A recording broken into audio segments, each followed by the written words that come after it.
Ifeoma had exactly 3 rules about blind dates. 1. Never agree to them. 2. If somehow pressured into agreeing, cancel 24 hours before. 3. If the cancellation failed, fake a family emergency so convincing that even she believed it. She had broken all 3 rules tonight.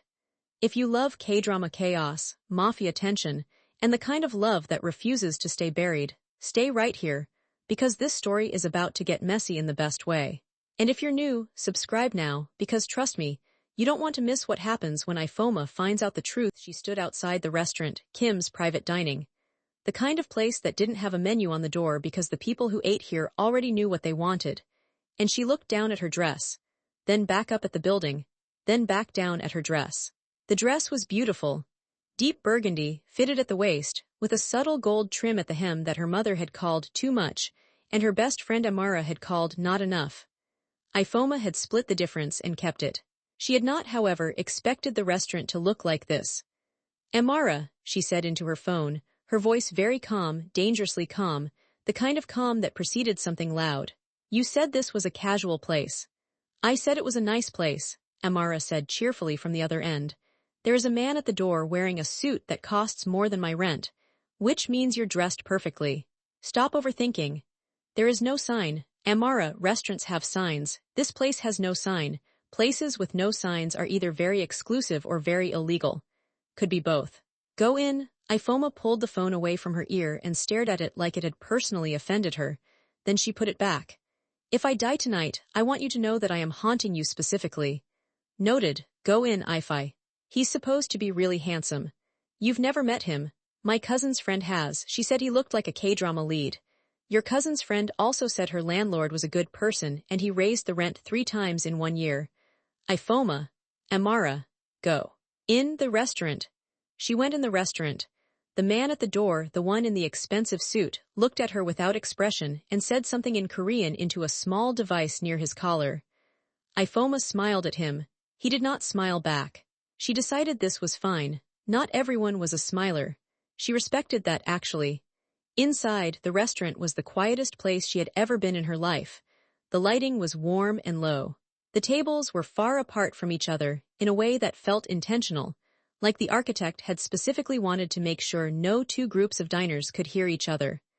There was soft jazz playing from somewhere. The kind of jazz that cost money, just to listen to.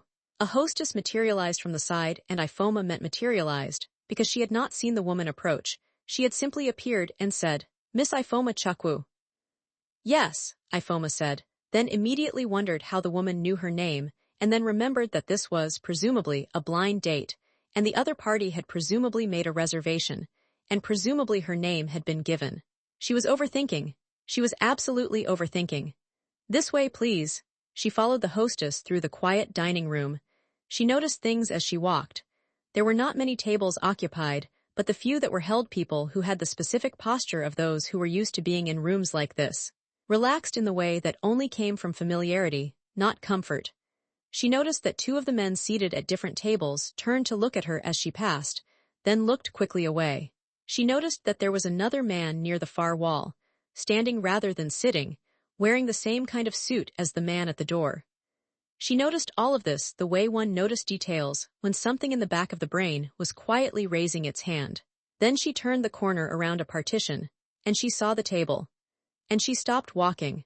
She stopped walking because at the table, looking down at his phone with the complete disinterest of a man who had agreed to this evening out of obligation, and intended to make that clear from the first second, was the most frustratingly beautiful human being she had ever seen in her life.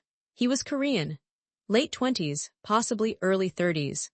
Dark hair that fell across his forehead in a way that was either carefully styled or carelessly perfect, and she could not tell which, and somehow that made it worse. His jaw was sharp enough to cause emotional damage. He was wearing a dark suit, no tie, the top button of his shirt undone, and he wore it like he had been born in it, like the suit was simply an extension of his natural state of existing. He had not looked up. Ifeoma stood there for 1 full second. Then she looked at the hostess. The hostess gestured toward the table with a small, professional smile. Ifeoma looked back at the man. He still had not looked up. She pulled out her own chair, sat down, folded her hands on the table and said, "Good evening." He looked up. And this was the part that she would not tell Amara about later, because Amara would never let her live it down, the part where his eyes met hers and she felt, very briefly, like the floor had shifted slightly beneath her. His eyes were dark and still and very direct. He looked at her the way people looked at things they were trying to assess. Not rude, just precise. He said, "You're late." Ifeoma blinked. "By 4 minutes. 4 minutes is late. 4 minutes is essentially on time." "It isn't." She stared at him. He stared back. Neither of them broke it for a moment that stretched just slightly past comfortable. "I'm Ifeoma," she said. "I know," he said. "And you are?" A pause. Not hesitation. She would learn the difference between his pauses later. This one was the pause of someone deciding how much information was appropriate. "Kwon Seok-jin," he said finally. "Nice to meet you, Kwon Seok-jin," she said. And she meant it to be polite and neutral. But there was something about the way Korean names sat in her mouth. She had been learning, slowly, because of the dramas, because of the music, because of an interest she had that she couldn't entirely explain, that made it come out almost warm. Something in his expression shifted, so small she almost missed it. "You pronounced that correctly," he said. "I try," she said. Another pause. Then he set his phone face down on the table. Which meant, she realized, that she now had his attention. She filed that away as significant without knowing exactly why. The waiter appeared and spoke to Seok-jin in Korean. Seok-jin responded without looking at the waiter, still looking at her, and then the waiter disappeared again. Ifeoma raised an eyebrow. "I ordered water," he said. "You ordered that for both of us. You were about to ask for it." "Was I? You looked at the glasses when you sat down. People do that when they want water." Ifeoma looked at him for a long moment. "Do you do that with everyone? Watch what people look at." "It's useful," he said simply. Something about the way he said it, not as a boast, just as a fact, the way one stated that the sky was a particular color, made her want to ask a follow-up question. She did not. "So," she said instead. "Blind date. Your idea or your family's?" A ghost of something crossed his face. "My assistant's. Your assistant set you up on a blind date. She was insistent. And you just agreed." "She has worked for me for 6 years," he said. "It seemed like the least I could do." Ifeoma laughed before she could stop it. It came out genuine and a little loud, and she pressed her lips together afterward, but it was too late. "That's the saddest reason to go on a date that I've ever heard," she said. He looked at her. And there it was again, that small shift, like something behind his face was recalibrating. "What was your reason?" he asked. "My best friend. She has been threatening to sign me up for a dating app for 3 months. I came here to prevent that. So we are both here under duress." "Essentially, yes." "Good," he said. "Then we can be honest." She tilted her head. "As opposed to, the alternative, performing." He said the word like it was something distasteful. "Pretending to have a wonderful time. Asking questions we don't care about. Smiling at things we don't find funny." Ifeoma studied him across the table. "You really hate small talk." "I don't hate it," he said. "I simply don't see the use of it. It puts people at ease." "Does it? It's supposed to." "You don't seem to need it," he said, and it wasn't a compliment exactly, but it wasn't not a compliment either. "You came in, sat down, introduced yourself, and started talking. You didn't ask me about the weather." "It's June," she said. "The weather is hot, there's nothing to ask." He said nothing, but he was looking at her in that way again. The assessing way. And she had the distinct sense that whatever he was assessing, she was not failing. The water arrived. He had, in fact, ordered exactly what she wanted. She did not say this out loud. "How did your assistant know about me?" she asked. "She knows someone who knows your friend." "Amara. I don't know the name." "Well," Ifeoma said, "Amara told me you looked like a K-drama lead." Something moved across his face. It was brief and it was suppressed quickly, but she caught it. "Did she?" "She did. I told her that was not a good enough recommendation." "Was she wrong?" He said it without vanity, just the directness again. The pure, undecorated directness that she was starting to realize was simply how he communicated. Ifeoma picked up her water glass. "I haven't decided yet," she said, and took a sip. And Kwon Seok-jin, for the first time since she had sat down, almost smiled. The menus came and went. The food came she had not ordered, which normally would have annoyed her, except that everything that arrived was exactly the kind of thing she would have chosen, which was either coincidence or something else, and she was not ready to decide which. There was a seafood dish that she didn't know the name of, but that tasted like the best version of everything she had ever wanted to eat. She told him this. "Ganjang jejang," he said. She repeated it carefully. He corrected her pronunciation once, a small adjustment, not condescending. She tried again. Better, he said. You're a strict teacher, she said. I'm not teaching, I just have standards. For pronunciation. For most things. Is that exhausting? She asked. Having standards for most things. He considered this with more seriousness than she had expected. Sometimes, he said. She had not expected him to admit that. She looked at him. See, she said. You were right about the honesty thing. That was more interesting than any small talk we could have had. I'm usually right, he said. And humble, she said. Accuracy isn't arrogance, he said. No, she agreed, but announcing it is a little bit. He was quiet, then. Fair, she grinned. She couldn't help it. There was something deeply satisfying about finding the exact edge of his composure and watching him acknowledge it without defensiveness. She had expected someone like this, someone this polished, this controlled, to push back. He didn't, he just recalibrated and kept going. Tell me something true, she said. He looked at her. About yourself, she said. One thing true. No performance. The pause this time was longer. She waited. She was good at waiting, a quality she had inherited from her mother, who could sit in silence long enough to make anyone say anything. I haven't done this in 4 years, he said finally. She understood without asking. A date, any of it, sitting across from someone for a reason other than business. She held that for a moment. That's a long time. It was easier, he said. Simply, without self-pity. And now, he looked at her directly. Now I'm sitting across from a woman who laughed at the word insistent and corrected my assistant's logic about water glasses, and I find that I don't want her to go home yet. Ifeoma's heart did something she had not given it permission to do. She kept her face very even. We haven't finished eating, she said. No, he agreed. We haven't. They kept eating. It was the dessert that changed things, or more precisely, it was what happened during dessert. She was midway through something involving mango, and a cream that had no business being as good as it was, and she was telling him about the time her mother had come to visit her apartment, and had spent 45 minutes rearranging her kitchen in a way that she, Ifeoma, would never understand or be able to reverse. And he was listening with that very still, very attentive quality he had, not nodding performatively, not saying, wow, and really. Every 3 seconds the way people did when they were half listening, just actually present, actually following, and then his phone buzzed. He glanced at it. His whole face changed. Not dramatically. Nothing about him was dramatic.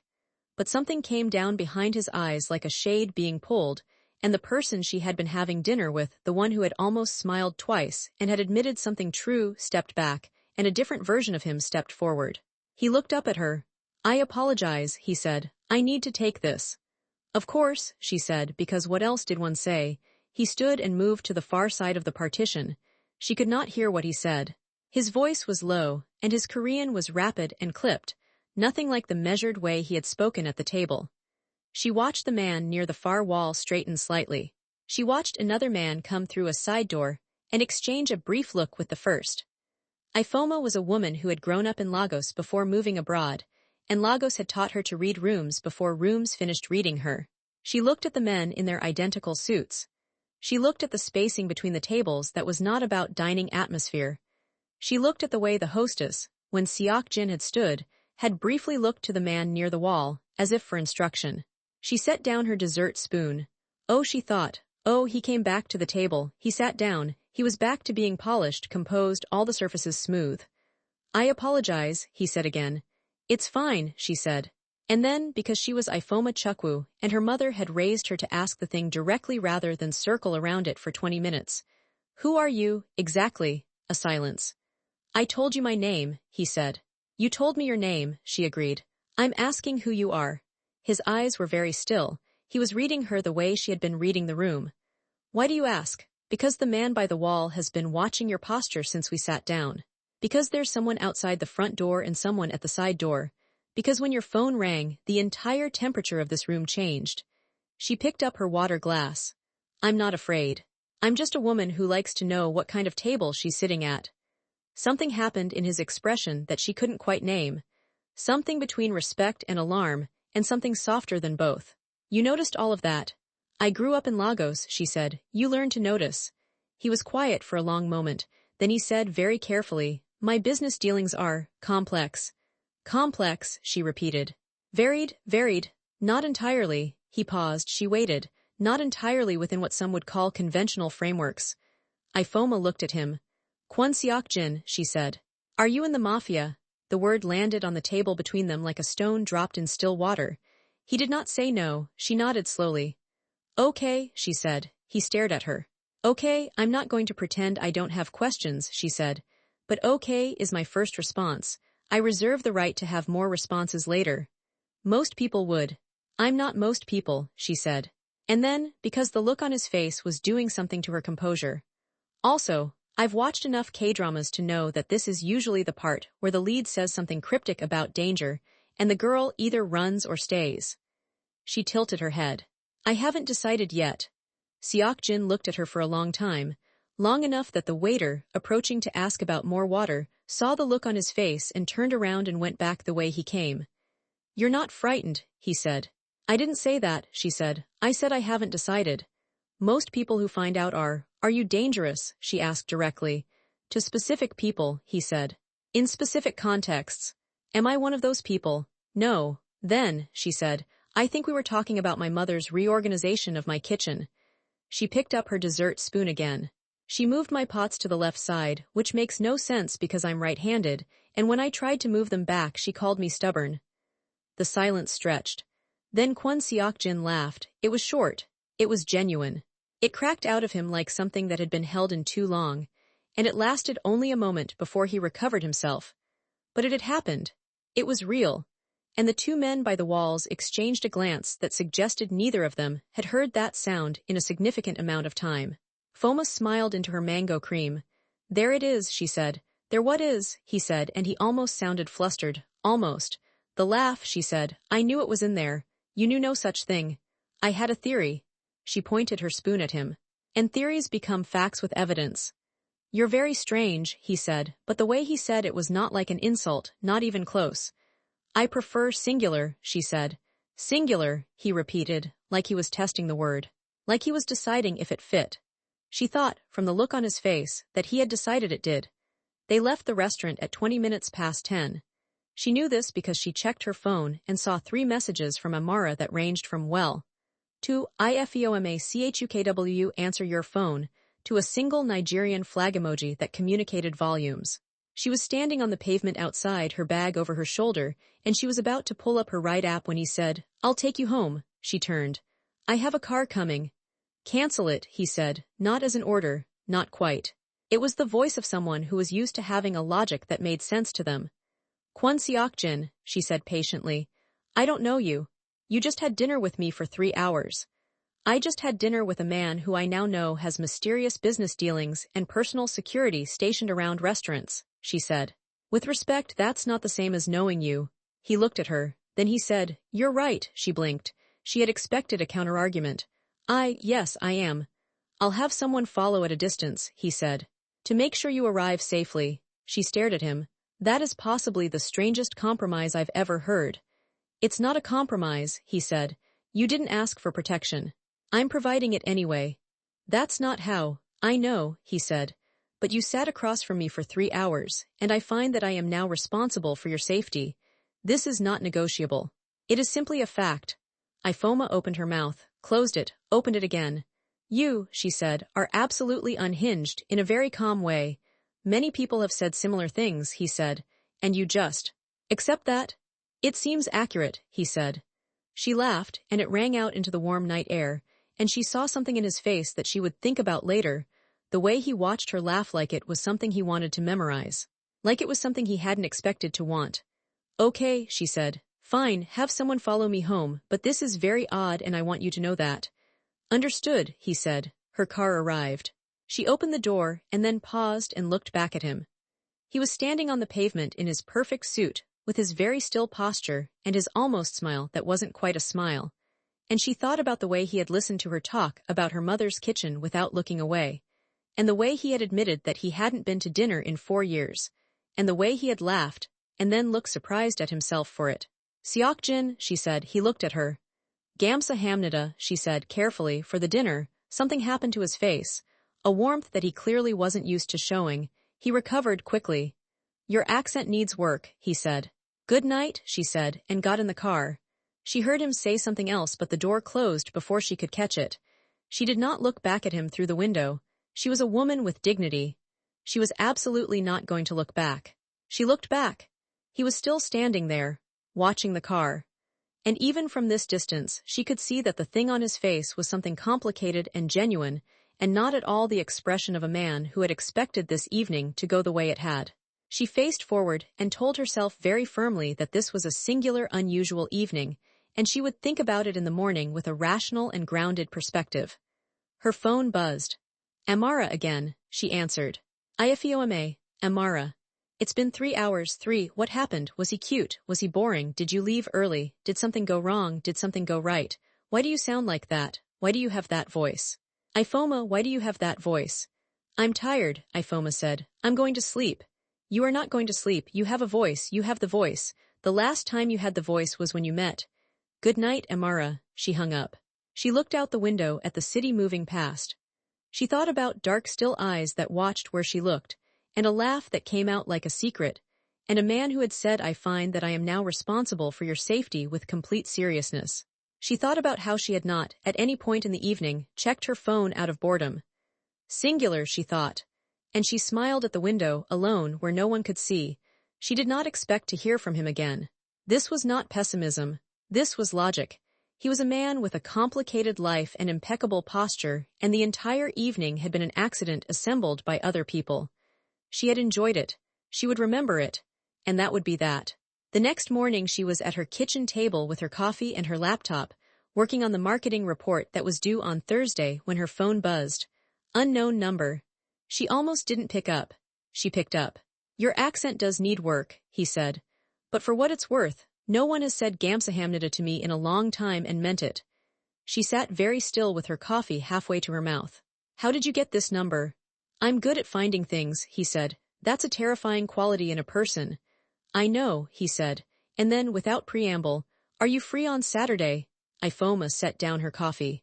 She looked at her kitchen, at the pots on the left side that her mother had moved, at the window and the morning light coming through it, at the life that was perfectly fine and orderly, and not at all what it would look like with a Korean mafia boss in it. "Why," she said, "there is a place I want to show you. It's not a restaurant. It's open during the day, in public, you can bring your friend if you want." "My friend," she said, "the one who set this up. For your peace of mind." He had thought about her peace of mind. Between last night and this morning, he had thought about what would make her comfortable. She pressed her lips together so that she would not say anything she wasn't ready to say. "Amara doesn't wake up before noon on Saturdays," she said. "Then it would just be us," he said. In public, in daylight, in a location I will send you in advance so that someone knows where you'll be." "You really have thought this through," she said. "I said I find things useful," he said. "That includes thinking," she laughed. She heard him breathe on his end, and it was not quite a laugh, but it was the shaped silence before one. "Saturday," she said. 11, he said. 11, she agreed. She hung up the phone and immediately called Amara. "It's 8:45 in the morning," Amara answered, voice thick with sleep and offense. "I know," Ifeoma said. "Wake up. I need to tell you something." There was a sound of rustling, and Amara said, "Is this about last night? Because if this is about last night I will wake up. I will fully wake up." "It's about last night," Ifeoma said. "I am awake," Amara said. Ifeoma smiled and began to talk. Saturday came with the kind of weather that felt like the city was trying to make a good impression, warm but not hot, a light breeze, the sky a clean bright blue. Ifeoma stood at the address he had sent her and looked at it. It was a park. Not just any park, a small, well-maintained green space she hadn't known about, tucked between buildings, with a path lined by trees that were in full early summer leaf. There was a section at the back that had been arranged with low wooden tables and floor cushions, and looked, at a distance, like it had been designed by someone who understood that outdoors could be beautiful if you put the right things in it. Seok-jin was already there, sitting on one of the cushions with his legs folded underneath him, and this was new no-suit jacket. White dress shirt, sleeves folded up to the elbows, dark trousers. He looked almost relaxed, almost like a person who was not responsible for things she preferred not to think about too specifically. He had also brought food, a lot of food. She stood at the edge of the space and looked at the spread and said, "Is this a date or a festival?" "Sit down," he said. "There are 12 different dishes," she said. I didn't know what you preferred, he said. I brought options. You brought enough food for approximately 8 people. I brought enough food so that whatever you wanted, it would be there, he said, and said it with such complete simplicity that she had no possible response that wouldn't reveal too much. She sat down. This one, he said, pointing, is japchae, glass noodles, vegetables, a little sesame oil, light, good if you don't want something heavy. He pointed to another. Dakgalbi, spicy. I can move it farther if you don't. I grew up eating suya, she said. I can handle spicy. He looked at her. What is suya? And that was how they ended up spending the first hour of Saturday talking about food. She told him about suya, about the smoke and the spice and the peanut crust, about the way it smelled like evening in Lagos, and how nothing she had ever found in any restaurant abroad had come close. He listened and asked questions, real questions, the kind that meant he was paying attention. She told him about egusi soup, about jollof rice, about her grandmother's banga soup that had a particular depth she had never been able to replicate. He told her about his grandmother's doenjang jjigae, how it smelled different from every other version he had ever eaten, and how he had never asked her what the difference was, and she had died when he was 19, and he had never found out. The way he said it was quiet, not performing grief, just holding it, carrying it. I know that specific loss, she said, knowing you should have asked and didn't. He nodded, just once. We should cook together sometime, she said, and then immediately wondered if that was too much. He looked at her. You cook. My mother would be horrified that you asked that, she said. Of course I cook. I cook also, he said, and there was a barely there pride in the way he said it. What do you make? Doenjang jjigae, he said. Among other things, she smiled. And is it close? Not as close as I'd like, he said.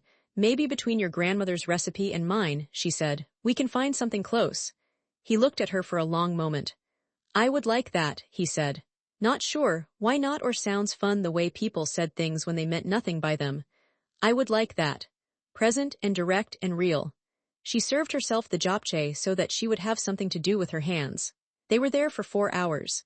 She did not notice the time passing. She noticed other things, the way he laughed more readily in daylight than he had at dinner, still quietly, still briefly, but more often. The way he corrected her Korean pronunciation of the dish names, with a patience that was different from the efficiency she had expected. The way he asked about her work, marketing, she had said, and he had asked follow-up questions that meant he had actually been interested, not politely passing time. She found out that he had studied economics before the family business took precedence. That he had been to Lagos once, years ago, for reasons he described briefly and without detail, and she chose not to push. That he had a younger sister who he described as terrifying in the best possible way, and who apparently knew about last night's dinner, and had texted him 6 times to ask about it. What did you tell her? Ifeoma asked. That it was fine, he said. Fine, she repeated. He looked at her. She wouldn't have believed fine. She knows what fine means when I say it. What does it mean? It means something happened that I need to think about. She ate a piece of dakgalbi and said nothing. She's coming to Seoul next week, he said. She lives in Busan. You're in Seoul? I travel, he said. I keep apartments in several cities. That sounds lonely, she said, and then wondered if it was too direct. He didn't flinch. It has been, he said. She looked at him in the afternoon light with the trees and the warmth and the 12 dishes spread between them, and she thought, I am in a great deal of trouble. She thought this calmly. She was a calm person. She could be in a great deal of trouble calmly. Seok-jin, she said. I need you to know something. She said it carefully. I am a person who needs honesty, about what you do, about who you are. I understand that there are limits. I understand complex business dealings. She made a measured gesture with her hand.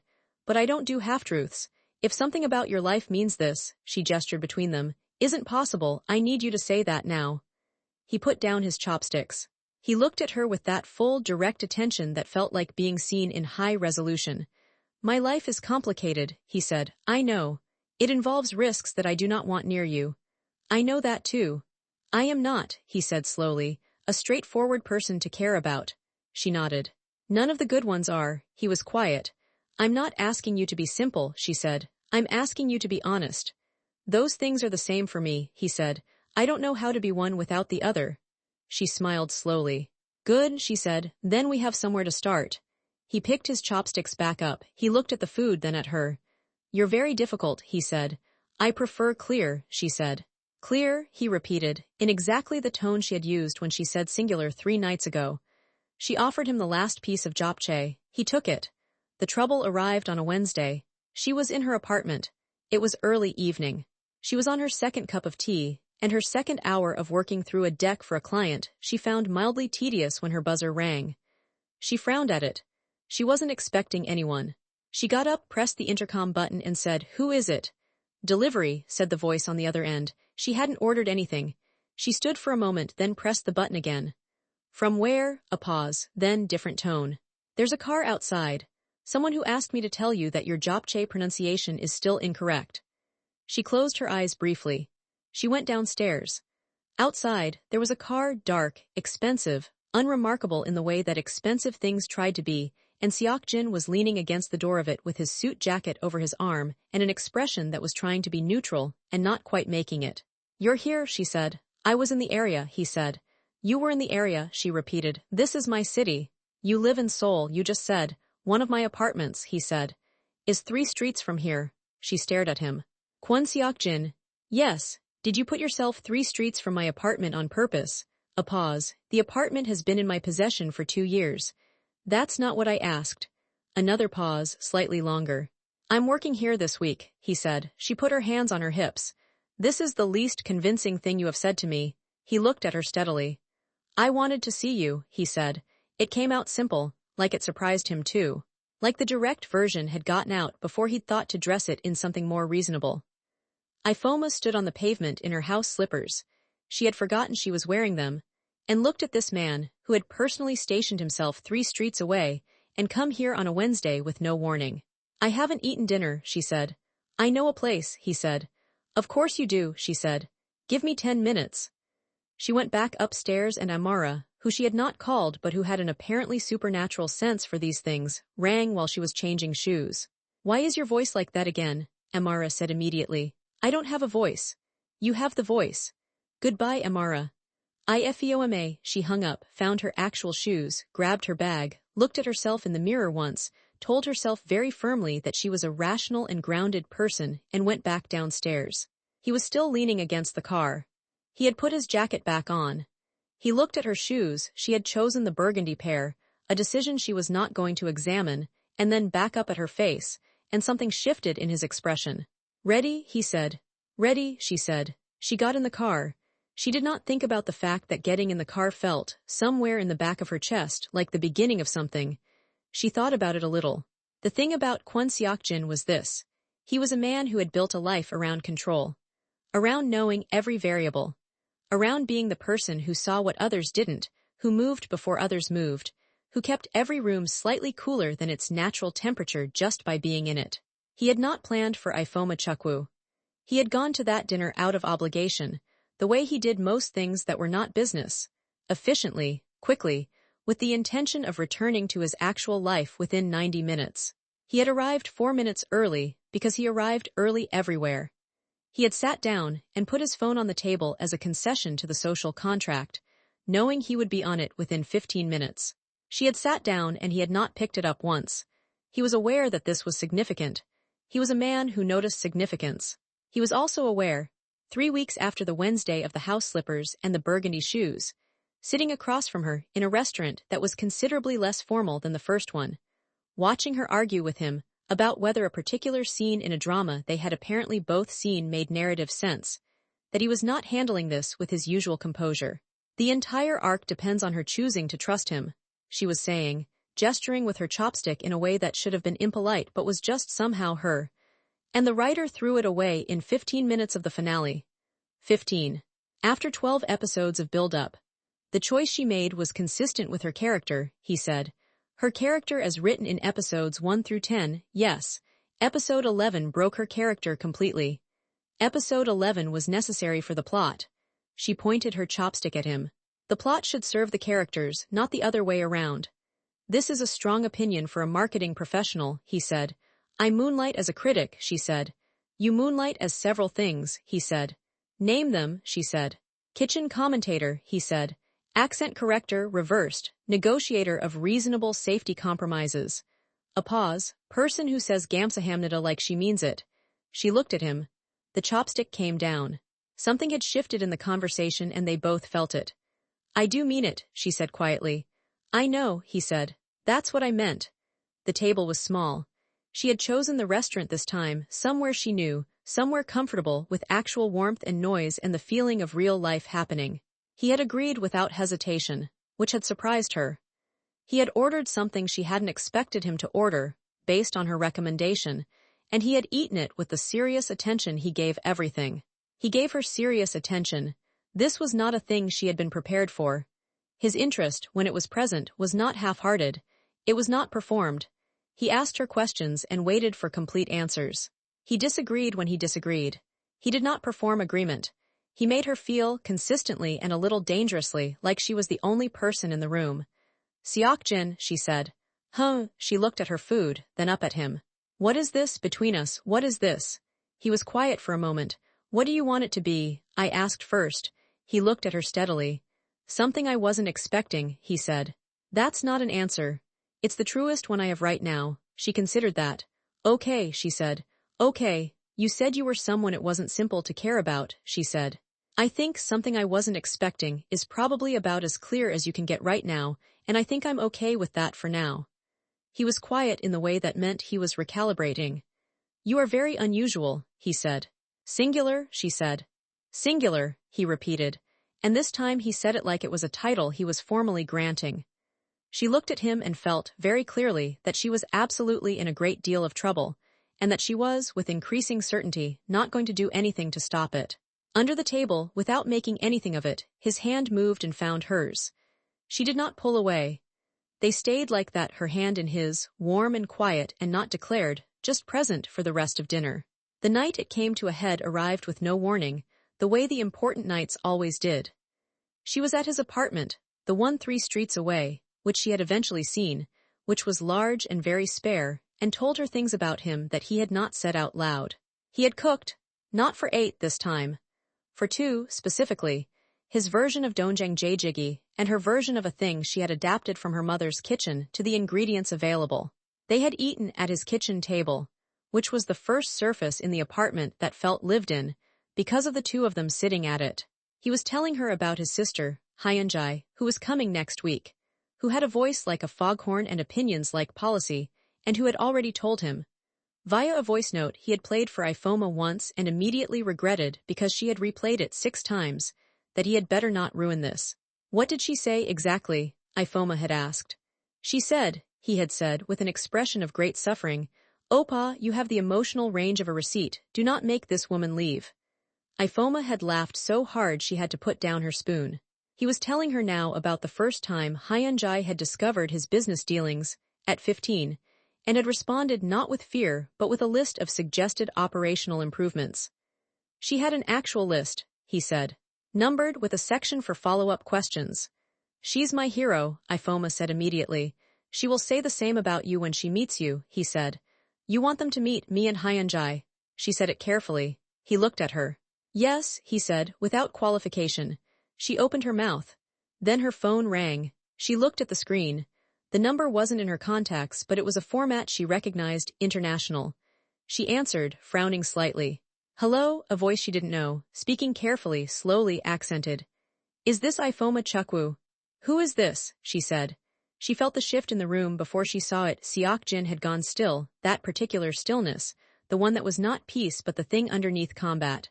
I think, the voice said, that you should know what kind of man is sitting across from you. Her jaw set. That's interesting, she said, because I think you should know that I am a person who asks her own questions and finds her own answers. She looked at Seok-jin. His face was controlled, but his eyes were not entirely calm. And I think you should know that calling someone's phone at dinner time to tell them what to think is both rude and fundamentally incorrect as a strategy. She paused. Goodbye, she hung up. Seok-jin was looking at her. Who was that? She said. Someone who wants to pressure me through you, he said quietly. An old business conflict. She set her phone down. Are you going to handle it? Yes. Is it going to be dangerous? It will be resolved, he said. That's not what I asked. He looked at her for a long time. I won't lie to you, he said. Some resolutions are not clean, she nodded.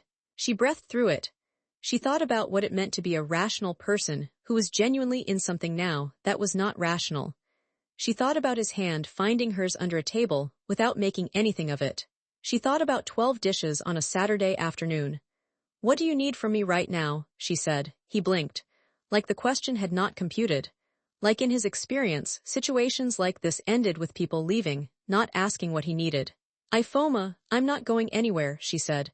"I told you I needed honesty. You're giving it to me, I'm giving it back." She met his eyes directly. "I'm also not a person who panics easily. So tell me what you need." He looked at her, and the perfection of his surfaces shifted, not broke, shifted, like something behind them was moving toward the front. "Sit with me," he said. It came out quiet. She stood up, moved to the seat next to his rather than across from it, and sat down, close enough that their arms touched. She didn't make it into anything. She just sat there. He didn't say anything else for a moment. Then, quietly, "I don't know how to do this," he said. "Which part?" "Having someone." He said it with difficulty, like the words were objects he wasn't used to handling. "Having someone who knows what I am and stays." She turned her head to look at him. "It's new for me too," she said. "A person like you." "What kind of person is that?" "Someone who says things directly," she said. "Someone who brought 12 dishes because he didn't know what I'd want and wanted to make sure it was there. Someone who said I find that I am now responsible for your safety in a tone like it was just obvious." She paused. "Someone who laughed at my mother's kitchen story and looked surprised at himself after." He was very still. "I didn't say this was easy," she said. "I said I wasn't going anywhere." He looked at her. His eyes, in the low light of the kitchen, were doing the thing she had learned to read, the thing where the stillness was not distance but intensity. "Ifeoma," he said. He reached up and very slowly, with the precision he brought to everything, tucked a strand of her hair back from her face. His hand stayed there for a moment, warm against her cheek. "I'm going to handle the conflict," he said. "And when it's done—" "I'll be here," she said. He looked at her like she was something he was still figuring out how to hold. Then he leaned forward and pressed his lips to her forehead. Just that. Warm and quiet and deliberate, she closed her eyes.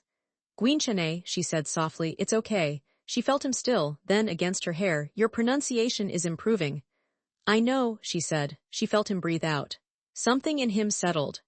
They sat there in the quiet kitchen, the remnants of dinner between them, and she thought that this was what it looked like when two people who had not expected each other found that they fit together in a way that didn't require explanation. Singular, she thought again. And this time she knew it wasn't just about her. Hyunjae arrived on a Friday and within 20 minutes of meeting Ifeoma, declared her an upgrade to the entire family, and told her brother in Korean, directly in front of her, that he had done one thing right in the last 5 years and should not waste it. Seok-jin, to his credit, looked only moderately embarrassed. Ifeoma, who had understood most of it, pressed her lips together and looked at the ceiling. "She says," he began. "I understood," Ifeoma said. Hyunjae's head snapped to her. "You speak Korean." "Learning," Ifeoma said carefully in Korean. "Still learning." Hyunjae grabbed her arm with both hands and looked at her brother with an expression of absolute triumph. "Oppa," she said, "she is learning Korean, for you. You do not deserve this." "I'm aware," he said, with a dryness that made Ifeoma laugh. Hyunjae turned back to Ifeoma and said, in English, "I am going to teach you every embarrassing story about him. I have many. I have been saving them." "Please," Ifeoma said. "Hyunjae," Seok-jin said. "He once," Hyunjae said, ignoring him completely, "tried to cook doenjang jjajigi for a business associate and burned the pot so badly we had to throw it away." "The pot, not the soup, the actual pot." "The pot was old," he said. "He bought a new pot and did not tell anyone for 3 months," Hyunjae continued. "This is an exaggeration." "He thought I didn't know." "I knew." Ifeoma looked at him. He looked back at her with the expression of a man who was exercising every restraint available to him. She burst out laughing, and Hyunjae joined her, and Seok-jin sat down, picked up his tea, and said with great dignity, "I'm glad everyone is enjoying this." "We are," Ifeoma said. He looked at her, that look, the warm, private, recalibrating look. "Aish," Hyunjae said, glancing between them. She reached for her bag. "I am going to the bathroom and I am going to take a very long time and whatever happens in this room is not my business." She got up and left. The room was quiet. Ifeoma looked at Seok-jin. He looked at her. She thought about the first night and the food in the park and the hand under the table and the forehead kiss in the kitchen and all the miles of honesty between them that had been built slowly, in simple sentences and direct looks, and the willingness to say this is new, and I don't know how to do it, and I'm not leaving. He stood up, he crossed the room. He stood in front of her and he lifted her chin with one finger, and he looked at her with all of that intensity that he never quite knew what to do with, and he said simply, "Jo, I like you." She had looked up enough Korean to know what it meant. She looked at him for a moment. Then she said, carefully, with the accent she was still working on, "Nato, me too." He kissed her. Soft and deliberate, and exactly like everything else about him, fully present, not performing, completely and genuinely there. When they pulled apart, Hyunjae was standing in the doorway making the face of someone who had absolutely not stayed in the bathroom long. "I said I'd take a long time," she said, looking supremely unbothered. "I did not say how long." Seok-jin turned to look at her with the long-suffering patience of a man who had been dealing with this his entire life. Ifeoma laughed into his shoulder. He held her there, and she felt his chest move with something quiet and real, and she thought, there it is. There's the laugh. The one she had known was in there from the very first night. She'd found it. She intended to keep finding it. 3 months later she got a call from Amara. "I need you to know," Amara said, "that I am taking full credit for this." Amara, full credit, not partial, not 50%. Full, you texted me a location, and said the man looked like a K-drama lead based on your cousin's friend's description. "I believe in taking ownership of my work," Amara said. Ifeoma smiled at her phone. Outside the window, the city was warm and busy and ordinary and wonderful. In the kitchen, Seok-jin was attempting to show her the correct way to fold something, and he was being extremely specific about it, and she was being extremely not specific about it on purpose, because she liked the face he made when she got it wrong. "Fine," she said, "take credit. I knew you'd come around." A pause. "How is he?" "Burning a pot," she said. "What?" "Long story." From the kitchen, "I am not burning anything, I am explaining technique." "He heard that," Amara said. "He has good hearing, it's a professional skill." From the kitchen in Korean, "I can hear you." "I know," she called back, also in Korean with her still improving accent. A pause from the kitchen. Then quietly, the sound of him saying something that was not quite words, just a sound that meant he was pleased and was trying not to show it. "What was that?" Amara said. "That," Ifeoma said, "was a man who is learning how to let himself be happy." She looked toward the kitchen. "It's one of my favorite sounds." "Ifeoma Chukwu," Amara said softly. "I'm so happy for you." "Don't make it weird," she said. "I'm going to make it so weird," Amara said. "I am going to frame this. I am going to put it on my professional resume. Successful blind date matchmaker present." "Good night, Amara," she said warmly. She walked into the kitchen. He was standing at the counter, frowning at the technique in question, and he looked up when she came in, and she crossed the room and stood beside him and looked at what he was doing. "Show me again," she said. He showed her. She tried. She got it slightly wrong again on purpose. He fixed her hands, his fingers patient and exact, and she let him, and they stood there in the warm kitchen with something that was very ordinary and very extraordinary at once. "Jalhago Isio," he said quietly, "you're doing well."